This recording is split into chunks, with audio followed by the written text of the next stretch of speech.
Mga kaibigan, kung hindi ako nagkakamali, kasama na natin ang susunod na senador ng Republika ng Pilipinas, Atty. Benhur Abayo! Palakpakan po natin ang pagdating ng ating Senador Benhur Abayo.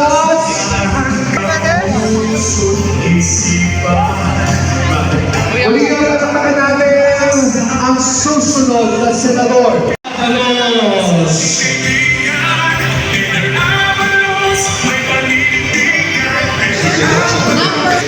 Beth, can I meet our leaders, mga warriors na ever since nakakagaling ko, subok na subok sa laban nito di ba?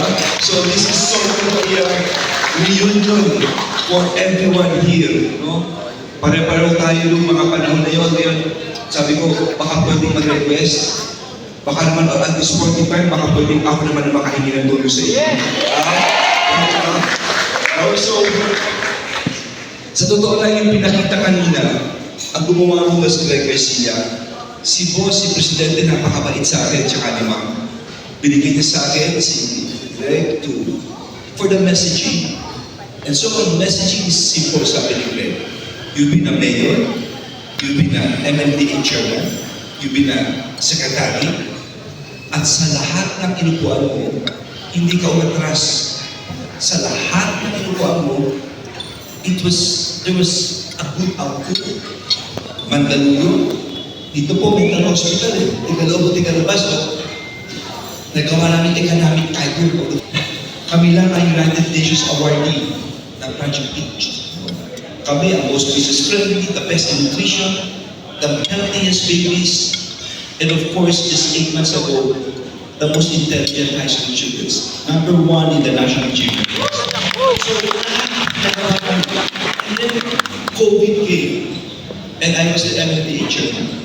Pero mabigat yun dahil namatay ang nanay ko. So, walang takot. I took the help, even during COVID. Na-unite natin ang mayors of Metro Manila, lipak sa SWAT, and then the ILG.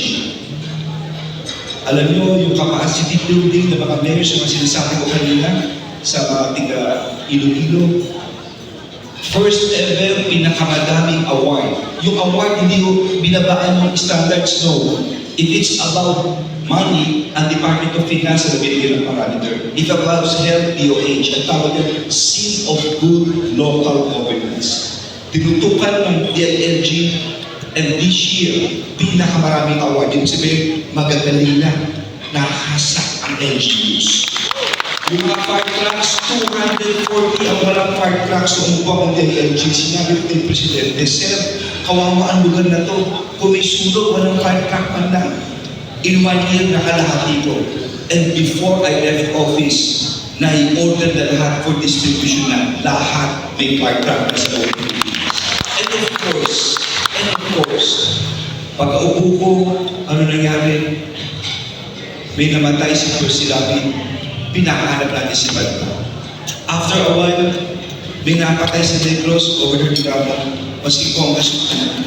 We pursue that pinademanda natin si Congressman Andy Dennis.